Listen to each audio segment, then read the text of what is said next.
Hello friends, चलो start करते हैं। ब्रह्मपुत्र नदी का अपवाह तंत्र। ब्रह्मपुत्र नदी की लंबाई 2900 किलोमीटर है और भारत में है 1346 किलोमीटर, और अपवाह क्षेत्र है इसका टोटल 5.8 लाख वर्ग किलोमीटर, जो कि भारत में है ओनली 1.94 लाख वर्ग किलोमीटर है। ठीक है क्या? और ब्रह्मपुत्र नदी का उद्गम आंगसी और चोमांग युंगडुंग प्लस यारलुंग हिमनद से होता है, जो कि तिब्बत में है। ठीक है, इनसे होता है उद्गम ब्रह्मपुत्र का।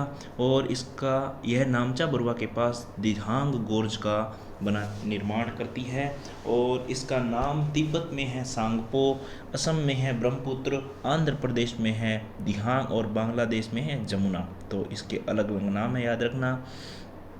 फिर गंगा में मिलने के बाद नाम हो जाता है इसका मेघना, और पद्मा प्लस मेघना मिलकर मेघना नदी ही कहलाती है। विश्व का सबसे बड़ा नदीय द्वीप माजुली, जो कि संकटग्रस्त द्वीप है, वह ब्रह्मपुत्र नदी पर ही है। भारत में सर्वाधिक जल लाने वाली नदी माना जाता है ब्रह्मपुत्र को, और इसकी सहायक है दाईं तरफ से कौन कौन सी सहायक है? तिस्ता, मानस, बरेली, संकोश, कामेत, सुगनसिरी। दाईं तरफ से सहायक नदियाँ कौन सी है? तिस्ता, मानस, बरेली, संकोश, कामेत, सुगनसिरी। तिस्ता, मानस, बरेली, संकोश, कामेत, सुगनसिरी। बाईं तरफ से कौन कौन सी है इसकी सहायक? तो बाईं तरफ से इसकी सहायक है दिबांग, लोहित, दिसांग, धनसिरी, कपिली। और वापिस से बोलता हूँ कि बाईं तरफ से है दिहांग, लोहित, दिसांग, धनसिरी, कपिली। यह इसकी बाईं तरफ से। इसके कारण असम में बाढ़ आती है। किसके कारण? ब्रह्मपुत्र के कारण असम में आती है बांध। आया समझ में?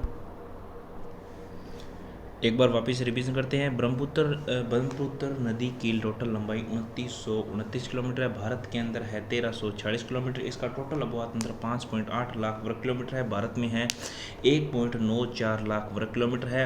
और इसका उद्गम कहाँ से होता है? तिब्बत के पठार से होता है। कहाँ से? आंगसी प्लस चेमांग यांगडुंग प्लस यारलुंग हिमनद से होता है। नामचा बरुआ के पास दिहांग गोर्ज का निर्माण करती है। तिब्बत में सांगपो के नाम से जानी जाती है। तिब्बत में सांगपो के नाम से जानी जाती है। असम में ब्रह्मपुत्र ही कहा जाता है, और पूरे भारत में ब्रह्मपुत्र कहा जाता है। आंध्र प्रदेश में दिहांग कहा जाता है। आंध्र प्रदेश में दिहांग कहा जाता है। बांग्लादेश में इसे जमुना के नाम से जाना जाता है। बांग्लादेश में जमुना के नाम से जाना जाता है। गंगा में मिलने के बाद इसका नाम हो जाता है मेघना। पद्मा प्लस मेघना मेघना कहलाती है। विश्व की सबसे बड़ा नदीय द्वीप माजुली, जो कि संकटग्रस्त है, ब्रह्मपुत्र नदी पर है। भारत में सर्वाधिक जल लाने वाली नदी ब्रह्मपुत्र को माना जाता है। इसकी दाईं सहायक है तिस्ता, मानस, बरेली, संकोश, कामेत, सुगनसिरी। तिस्ता, मानस, बरेली, संकोश, कामेत, सुगनसिरी। तिस्ता, मानस, बरेली, संकोश, कामेत, सुगनसिरी। बाईं सहायक है दिबांग, लोहित, दिसांग, धनसिरी, कपिली। दिबांग, लोहित, दिसांग, धनसिरी, कपिली। दिबांग, लोहित, दिसांग, धनसिरी, लोहित। ओके दोस्तों।